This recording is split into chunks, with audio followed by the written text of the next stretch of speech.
matakot, kabahan sa mga kwentong nakakagimbal sa Kaistorya YouTube channel with daily post at 7 p.m.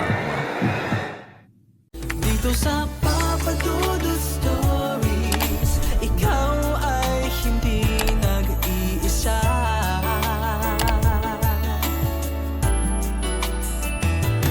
Dito sa Papa Dudut Stories, may nagmamahal sa'yo. Papa Dudut Stories. Papa Dudut Stories. Dear Papa Dudut, sa lahat po ng mga nakatutok ngayon, huwag pong kalimutan mag-like, mag-share at mag-subscribe. Maraming salamat po sa inyong lahat.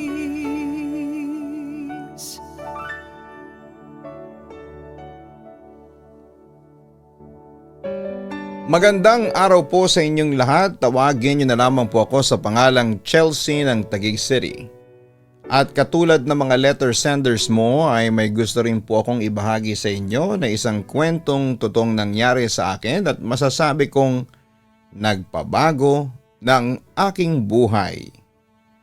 Papadudot, actually ay matagal na itong i-share ko sa inyo. Pero syempre hindi ko makakalimutan kaya gusto kong mag-share para kahit papaano ay maipaglalabasan ako ng mga experience ko sa life. Hindi rin kasi ako ang tipo ng tao na friendly, na kwento ng kwento pero dahil binabagabag na naman ako, kaya ikakwento ko na. Samantala, noong una pa lang, kahit bata pa ako ay hindi talaga ako naniniwala sa mga multo at paranormal beings. Pero kapag nanonood ako ng mga horror movies, lalo na kung ang halimaw ay yung tinatawag na Slenderman o yung sinasabi nilang matangkad na maitim na tao ay hindi ko maiwasang kilabutan. Dahil kapag tuwing nakikita ko ito ay hindi ko mawari ang itsura. Lagi ko itong nakikita sa mga social medias at nababasa sa mga posts ng mga taong nagkiklaim na naka-encounter ng tinatawag na Slenderman. Pero kahit na ganoon ay never ko itong pinaniwalaan. Dahil para sa akin ay isa lamang itong gawa-gawa ng mga bata lang naman ang tinatakot nito. Hanggang sa dumating ang panahon na may makakapagpabago ng aking paniniwala. Isang araw ay naisipan ng parents ko na umuwi kami sa Pampanga dahil nga sa mga inaasikaso nilang lupa sa probinsya at importante na makapunta sila doon. Naisip ko na lang din na sumama dahil sinabi naman nila na kailangan ko ring sumama para makabisita ako sa bahay namin na matagal na ding hindi napupuntahan. Dahil sa Taguig na ako lumaki at natapos ko ang high school ko doon. Although kapag bakasyon sa eskwela ay doon kami tumitira sa Pampanga para makapag-release ng stress. At eto na nga Papadudot, nang makauwi na kami ng probinsya at nakita ko naman ang vacation house namin, ay natuwa ako at nakaramdam ng excitement. At sa pagdating namin, malinis na ang buong bahay. Dahil pinalinis yon ni Mama sa mga kamag-anak naming nandito rin sa Pampanga. Nagustuhan ko talaga ang pagka-old style ng bahay namin, Papadudot. Bukod sa tahimik at simple lang ang vibe. Isa ito sa nagustuhan ko dahil mapayapa at malamig lalo na kapag gabi. Dahil nga hindi naman siya sementado kaya talagang malamig siya lalo na sa gabi. Papadudot, unang araw pa lamang ay mapayapa na ang gabi. Pero noong gabi ding yon ay umalis din sila dahil nga sa inaasikaso nila tungkol sa lupa. Dahil tingin ko ay hindi mapapa sa kanila yon kapag hindi nila ito agad maasikaso at kaya mag-isa lang din ako sa bahay. Kaya nagbasa na lamang ako noon ng libro tapos ay nanood ng TV. Buti na lang at bumalik din ang mga magulang ko bago mag-alas 11 ng gabi. Lumipas ang mga araw ay na nga madalas umalis sina mama at papa dahil sa lupang dapat asikasuhin. Habang ako naman ayon maayos naman. Dahil sa bahay lang ako at nagbabasa ng libro or minsan ay naglilinis na lamang dahil mahina naman din ang signal at nakakatamad lalo kung pipilitin ko pang mag-social media. Nag-review na lang din ako at study din para sa school staff ko.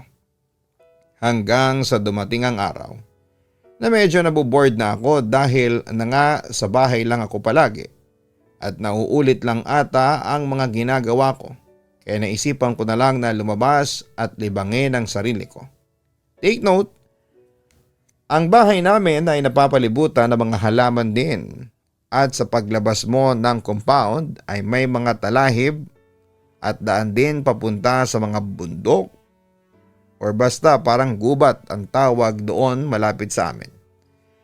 Nakita ko na yon bago kami makapasok pa sa bahay namin. At tanda ko din kasi yon nung elementary pa ako na nagpupunta din ako kasi kabisado ko siya. Kasi doon kami naglalaro dati ng mga kaibigan ko. Bandang alas 7 ng gabi ako lumabas para mapakalma ang sarili ko at para na rin maglibang muna. Hindi naman ako natatakot kasi may memories pa ako sa lugar na ito. Pero paglabas ko ay nararamdaman ko kaagad ang malamig na hangin sa mukha ko pati sa katawan dahil na rin siguro sa maraming mga tanim at may mga puno din kaya dumadagdag sa lamig ng panahon. Tinitingnan ko ang mga halaman sa paligid, ang gaganda nila. Mas nakadagdag sa ganda ng buong atmosphere sa bahay. Hindi ako na-satisfy kaya lumabas pa ako ng compound at nagtingin-tingin ako sa paligid. At ayon, nagagaw pansin sa akin ang daang ruta papunta sa may gubat. Hindi naman ito nakakatakot tingnan kung tutuusin. Dahil ang ganda nito tignan na parang nangaakit. Kaya naisip ko na pumasok at mabilis lang din dahil aalis naman ako kaagad. At baka kasi dumating pa ang parents ko kaagad. Actually kasi mahilig din ako sa mga adventure kaya hindi na ako takot or sanay na ako na mag-explore kahit ganito lang. So yun na nga papadudot habang naglalakad-lakad ako at nagtitingin sa mga puno ng mangga. Bigla ako nakaramdam na may anino o tao akong nakita sa peripheral vision ko sa gilid kaya nagtaka ako.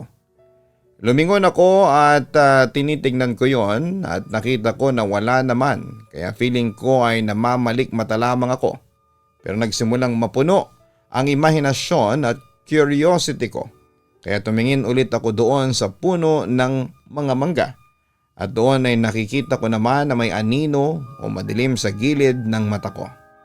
Papadudot nakakita ako ng matangkad na lalaki na maitim. Hindi lang matangkad pero grabe ang tangkad niya. Hindi normal na height para sa isang tao.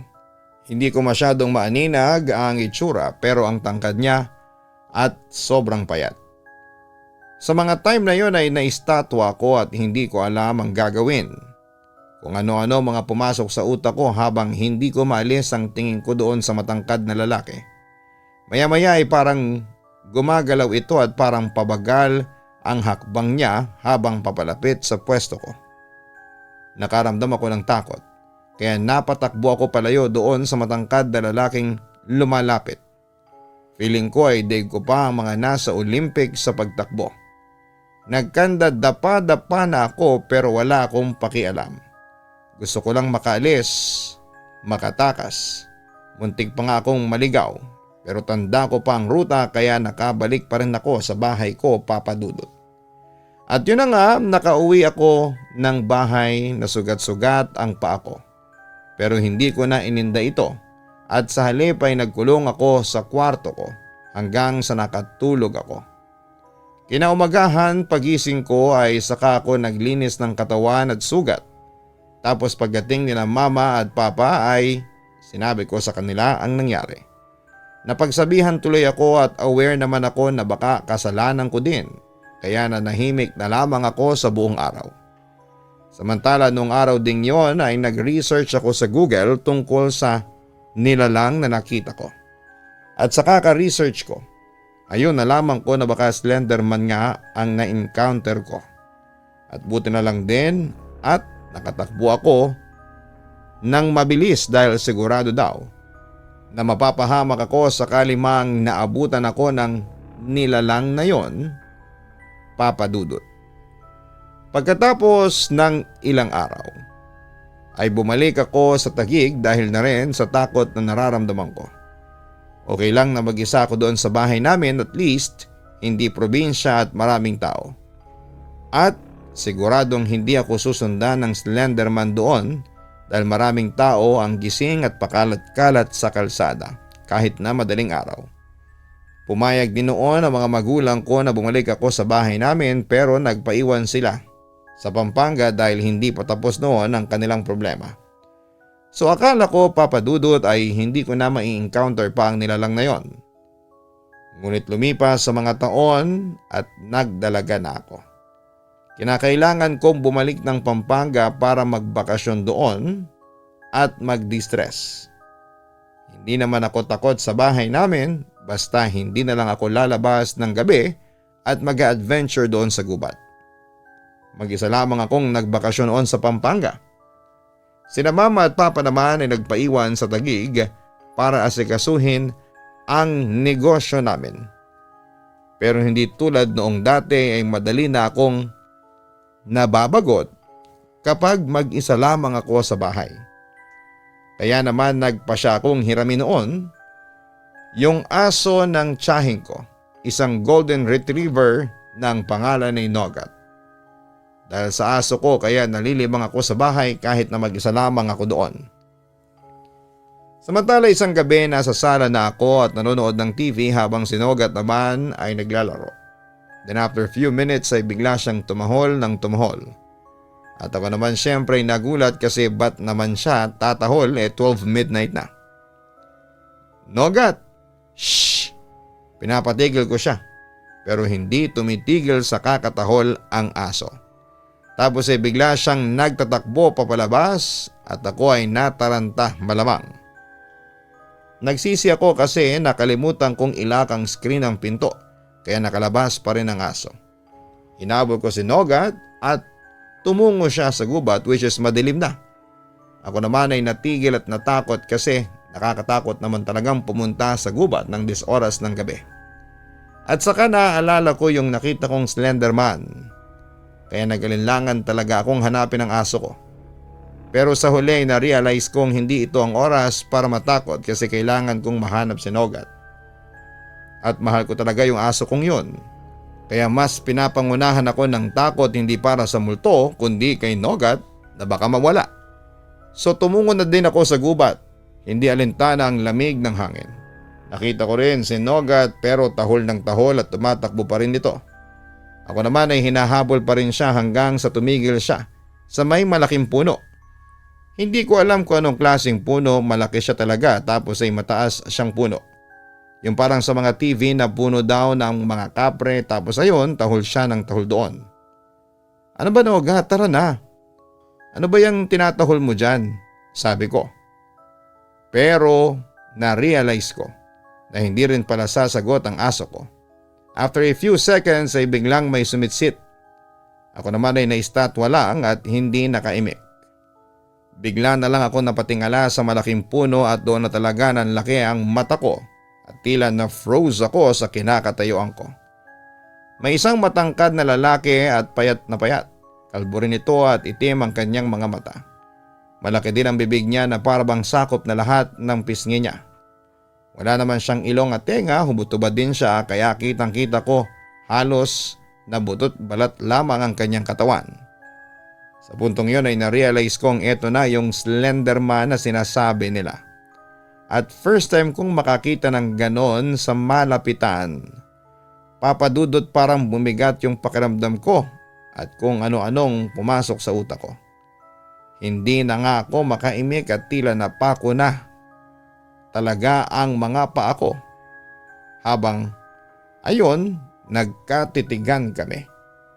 hanggang sa bumigat ang mga talukap ng mga mata ko at tuluyan nang nawala ng malay. Pagising ko, nasa kwarto ko na ako at sila mama at papa nagtatalo at kinakabahan. Napansin nila na nagising na ako kaya bigla silang lumapit sa akin. "Chelsea anak, may masama ba sa'yo? Anong nangyari? Pagdating namin sa bahay wala ka na at bukas pa ang mga pinto pati sinogat wala, tapos ayun, may lalaking buhat-buhat ka. At pati sinogat nakasunod. Tinanong namin kung bakit ka nawala ng malay, ang sabi niya ay nakita ka daw niya sa gubat na wala ng malay." Inalala ko naman yung mga nangyari. "Anong itsura po ng lalaki?" tanong ko. "Payat na lalaki, matangkad, kalbo pero mukhang mabait naman," sagot ni papa sa akin. "Nanlaki ang mga mata ko. Hindi kayo natakot sa itsura niya, mapa? Slenderman yun. Nakakita po ako ng Slenderman sa gubat," giit ko. "Ha? Normal na tao naman ang itsura ng lalaki. Buti nga't nakita ka na walang malay sa gitna ng gubat. Ano ba talagang nangyari at bakit ka nandun sa gubat at gabi pa?" Ang sabi naman ni mama. "Ma, sinogat kasi biglang tumahol. Tapos tumakbo papunta sa gubat. Tapos sinundan ko siya. Tapos bigla na lang ako nakakita doon sa may taas ng puno sa gubat ng isang lalaki na matangkad, payat, kalbo. Madilim ang aura niya at kumikintab pa ang katawan niya. Hindi siya normal na tao, ma. Slenderman siya," paliwanag ko. Pero hindi naniwala sa akin ang mga magulang ko. "Anak, ano ka ba? Anong sinasabi mo?" Naguguluhang wika pa ni mama. Dumagdag naman si papa. "Ayan, kakapuyat mo yan. Iniwanan mo itong bahay. Mabutit dinala ka dito ng lalaking yun. Kasi hindi ko na alam ang gagawin ko kapag may nangyaring masama sa'yo." Aniya. "Gusto mo magdala ako ng kasama mo dito sa bahay?" tanong ni mama sa akin. "Ma, hindi na kailangan. Kaya ko na itong mag-isa. Kasama ko naman po si Nogat. Kayang-kaya ko na to," ang sabi ko sa kanila. "O siya, sige na anak. Wag ka nang uulit aalis ng 10 oras ng gabi. Hindi ko gusto yan. Si Nogat nilagay na namin sa kulungan niya para hindi muna magkulit," ang sabi pa ni papa. "Pero pa, kawawa si Nogat." Pagtutol ko naman. "Anak, hindi naman magtatagal Para rin naman to sa'yo. Paano kung mangyari ulit yon?" ang sabi pa ni mama. "Magpahinga ka na muna anak. Bukas pa ang alis namin. Pasensya na anak ha at marami lang kasi kaming inaasikaso. Para rin naman ito sa iyo, habang andito kami ay babantayan ka namin anak," ang sabi naman ni papa. Napatahimik na lamang ako sa mga sinabi nila mama at nagpahinga na lamang. Samantala makaraan ng ilang araw ay pinakawalan na si Nogat. Ako naman ay naglilinis na palagi ng bahay at iniiwasan ko din ang pagpupuyat. Habang naglilinis ako ay may sumitsit na naman sa akin at parang nagsalita. "Chelsea?" Halos pabulong yon at boses ng lalaki. "Chelsea." Sobrang hina niya pero naririnig ko, Papa Dudut. Ako naman ay kinilabutan kasi wala dito ang parents ko at mag-isa lamang ako dito. Napatingin ako sa aking paligid at sinuri ko yon pero wala namang tao. Nilako ang gate namin kasi baka magnanakaw lang yon. Pero iba. Halos pabulong sa hangin yung salita at ako naman ay napatili at kumaripas ng takbo sa kwarto. Kinabukasan habang nagluluto ako ng ulam nang biglang may tumawag kaya kinuha ko kagad ang telepono sa bahay, sa sala at umalis muna ako ng kusina.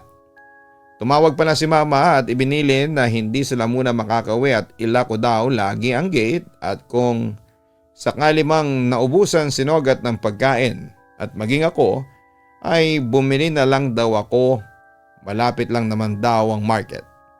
Habang katawagan ko si mama ay na-realize ko yung niluluto ko na baka nasusunog na. Kaya nataranta ako at nagpaalam agad kay mama. Tumakbo agad ako papunta sa kusina nang mabigla ako kasi nakapatay na yung kalan. Ako naman ay nagtaka kasi wala naman akong maalala at hindi ko naman napatay bago ako umalis.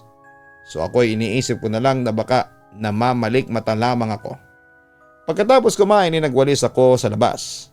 Habang nagwawalis ako ay may sumitsit na naman. This time ay malapit na sa pandinig ko.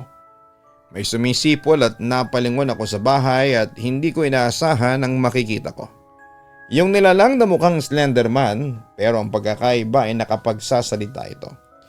Usually ang mga Slenderman na napapanood natin sa mga pelikula ay hindi naman nagsasalita. Pero iba siya. Nakatayo siya sa may pinto at titig na titig sa akin. Ako naman ay nagulat at sobrang kinabahan. Pero this time ay sumabat na ako. Sino ka at bakit nandito ka? Gumuhit ang ngiti sa kanyang labi at bigla siyang nagsalita na ikinagulat ko. Chelsea? Ako naman ay nagulat kasi all this time, siya pala yung Chelsea ng Chelsea sa akin. Pwede ba lubayan mo ako? Hindi ka normal, pakiusap umalis ka. Nakatitig lamang ang lalaki sa akin ng malalim. Napakaseryoso ng itsura niya tapos ay bigla na lang siyang naglaho. Ako naman ay naiwan na nakatulala at talagang hindi makapaniwala sa biglang sulpot niya. Samantala 9:00 na ng gabi at nasa kwarto ko na ako at matutulog nang biglang may narinig akong mga bagay na kumakalikot ng gamit. Ako ay malakas ang pandinig ko kaya bigla ako na alerto at kinabahan kasi baka magnanakaw. Kaya kinuha ko yung small knife ko just in case na magnanakaw yon. Maingat ako lumabas ng kwarto at napansin kong bukas ng kaunti ang kwarto nila mama. Yung kwarto kasi nila mama katabi lang noong kwarto ko kaya rinig na rinig ko yon. Natakot naman ako at hindi ko na alam ang gagawin ko pero may kutsilyo naman akong panangga. Kaya unti-unti kong binuksan yung pinto ng kwarto nila mama at doon ako natakot. May dalawang magnanakaw nga sa kwarto nila mama at kahit na dim lang ang light ay kita ko pa rin sila. Nangangalngal sila sa mga cabinet at kinukuha mga alahas nila mama. Ako naman ay napasigaw at aambahan sana sila ng saksak at nakita nila ako at naalerto ata sila. At nilapitan nila ako na may dalang kutsilyo na mas malaki pa sa kutsilyong hawak ko. Tinutok ko sa kanila yung kutsilyo pero hindi sila natinag at nagtawanan pa. Sinarado nila ang pinto at hinawakan ng isa ang dalawang kamay ko. Nagpumiglas ako na nagpumiglas pero hindi pa rin ako makawala kasi ang lakas talaga ng lalaki. "Miss, ang ganda mo ah," sabi sa akin ng isang lalaki at tinitigan niya ako mula ulo hanggang paa. Sumabat naman ang isa at sexy pa. "Jackpot tayo pre, sakto." Ako naman ay napatili at mangiyak-ngiyak na binuhos ko ang buong lakas ko at tinadyakan ko yung isang lalaki at napaaray naman siya at natumba. At ako naman ay pilit pa ring nagpupumiglas. Siya naman ay sinilaban ng galit at tumayo siya at inambahan ako ng suntok sa sikmura. Ako naman ay napayuko na lamang sa sobrang sakit at napaaray pa. Ngumisi lang ang dalawang lalaki at pilit nila akong dinala sa kama at pinahiga. Nagpumiglas ako at iyak na ako ng iyak. Nagmamakaawa talaga ako noong time na yon na sana ay may tumulong sa akin o sana ay dumating sina mama kasi hindi ko na talaga kaya at nanghihina na ako sa kakapumiglas ko sa kanila. Hinawakan ng isa yung dalawang kamay ko. Ako naman ay sigaw ng sigaw na sana ay mamatay na silang hayop sila. Yung isa naman ay pumatong na sa ibabaw ko at inilapit ang muka sa mukha ko at nagsitaasan ng mga balahibo ko sa katawan. Nang haplusin niya ang mukha ko at siya ay nakangisin ng malawak kaya minura ko siya habang pilit pa rin na nagpupumiglas. Ilalapit na sana niya ang mukha niya sa akin at napapikit na lamang ako at sinabing katapusan ko na yata ito. Nang biglang tumahimik ang paligid, Papa Dudut. Unti-unti kong dinilat ang mga mata ko at nagimbal na lamang ako nang makita ko na nakahandusay na yung dalawa at wala ng malay. Naghalo-halo lahat ng emosyon ko, takot, galit, inis at pagtataka. Mamayang kaunti ay may narinig akong sumitsit. Doon ay napatingala ako sa kisame dahil doon ko natunton ang pinanggalingan ng sitsit. At nakita ko doon ang lalaking kalbo. Matangkad at payat na parang gagambang nakakapit sa kisame at nakatingin pa sa akin. "Iniligtas kita, Chelsea," narinig kong sabi pa ng nilalang sa akin. Dahil sa takot ay napatakbo ako palayo doon sa Slenderman at lumabas agad ako ng bahay namin at tumawag ako sa pulis pati kina mama. Rumesponde naman agad sila at naabutan nila ang dalawang lalaki na wala pa ring malay at dinala agad nila sa presinto.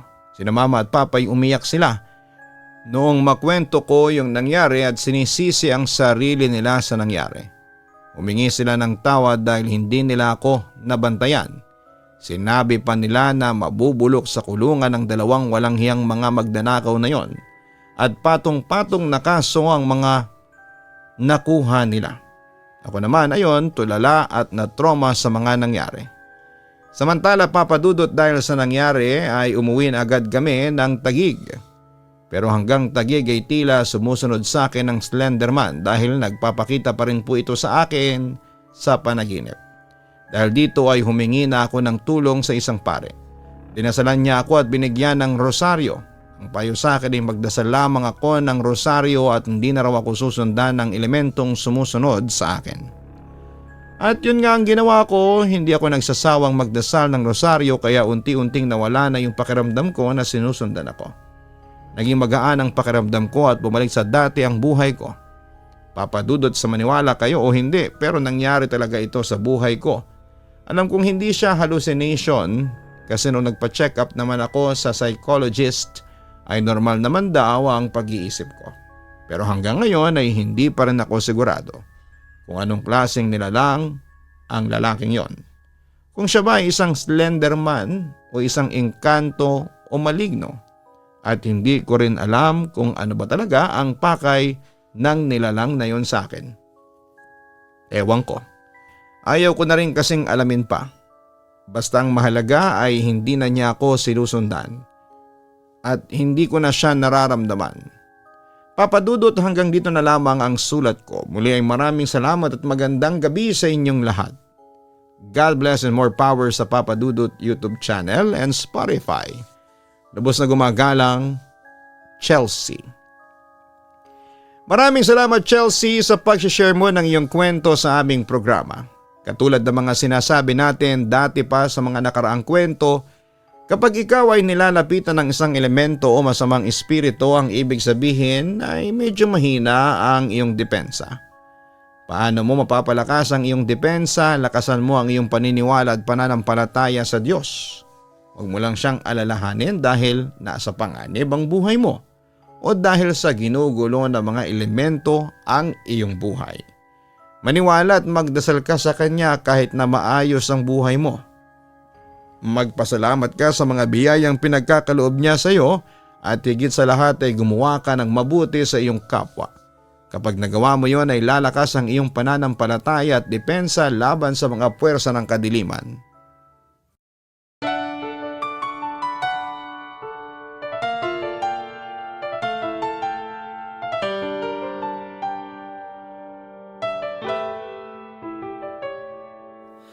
Ang buhay ay mahiwaga, laging may lungkot at saya. Sa Papadudut Stories, laging may karamay ka.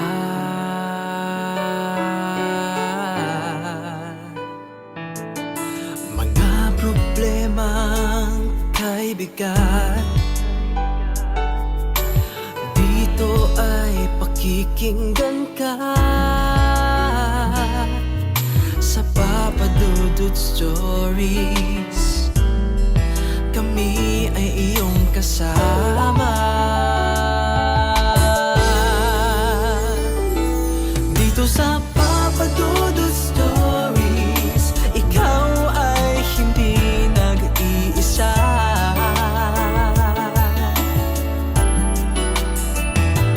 Dito sa Papadudut Stories, may nagmamahal sa'yo. Papadudut Stories, Papadudut Stories,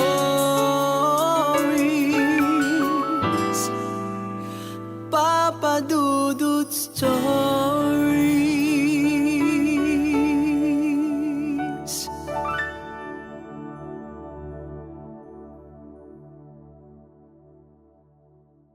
makipagkulitan. So ayun po guys, nagkakagulo na po tayo ngayon dito. Nakikita po natin.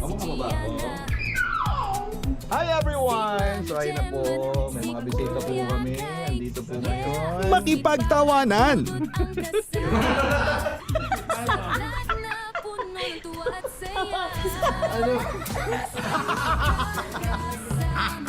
At minsan, makipag-iyakan. Lagyan na ng gamot. Kanina umiyak si Gian, sabi niya, Ama, tanggapin mo ang kapalaran ng iyong ama. Sa Papa Dudut Family YouTube channel. Subscribe na! Dito sa Papa Dudut